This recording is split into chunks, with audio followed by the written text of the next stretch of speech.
The tender side of a firstborn daughter, hidden behind survival mode. She wasn't born hard. She became strong because softness wasn't safe.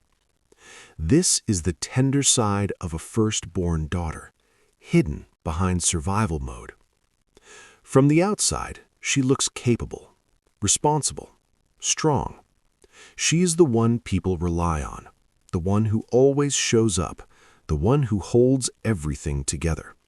But beneath that strength is something rarely seen, a tenderness that learned how to hide. This story is not about weakness. It is about survival and what it costs a child to grow up too soon.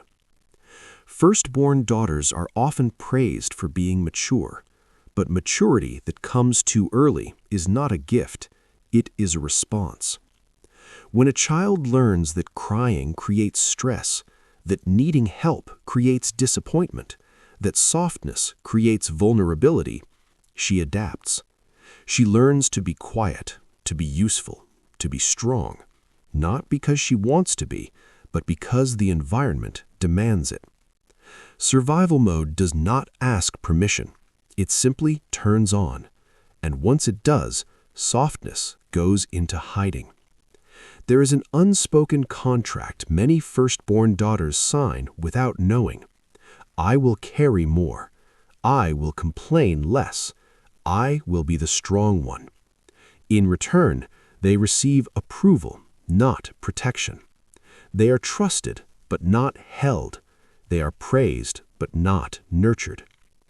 And slowly, they begin to believe that love is something you earn by being needed. Tenderness becomes dangerous because tenderness asks for care, and care was not always available. Survival mode does not leave childhood. It follows firstborn daughters into adulthood. It shows up as overthinking, hyper-independence, emotional self-control, difficulty asking for help, guilt when resting. They become the person who handles everything, even when they are breaking inside. They are admired for their strength, but rarely asked how they are feeling. And because survival mode kept them safe once, they keep it, long after the danger has passed. But survival mode does not erase tenderness. It only hides it. The tender part still exists. It shows up in how deeply she loves, how carefully she listens, how strongly she protects others. That tenderness was never weak. It was simply unprotected, and so it learned to live quietly behind responsibility, behind competence, behind strength. Many firstborn daughters do not realize that what they call strength is often tenderness wearing armor. Staying in survival mode for too long has a cost. It creates emotional exhaustion. It makes rest feel unsafe. It turns vulnerability into fear. Firstborn daughters often struggle to receive love without feeling the need to earn it.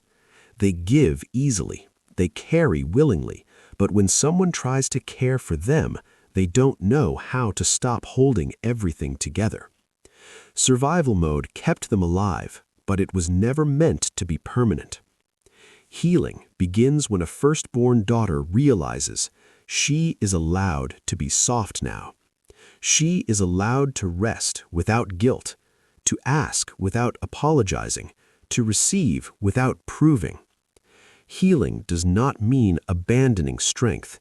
It means redefining it. Strength can look like boundaries, like honesty, like letting go. The tender part does not need to disappear. It needs safety. Putting survival mode down is uncomfortable. It feels unfamiliar. It feels risky. It feels like losing control. But tenderness is not a liability.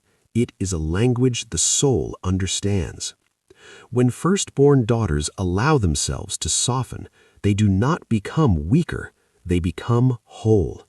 They stop living only to endure and begin living to experience. To every firstborn daughter listening, You were never meant to live in survival mode forever. The tenderness you hid was never a flaw. It was your truth waiting for safety. You are allowed to be gentle. You are allowed to receive. You are allowed to put the armor down. You were strong because you had to be. Now you get to be soft because you are safe. Don't forget to subscribe, like, share, and click on the notification button to be the first to know when we load another healing journey video.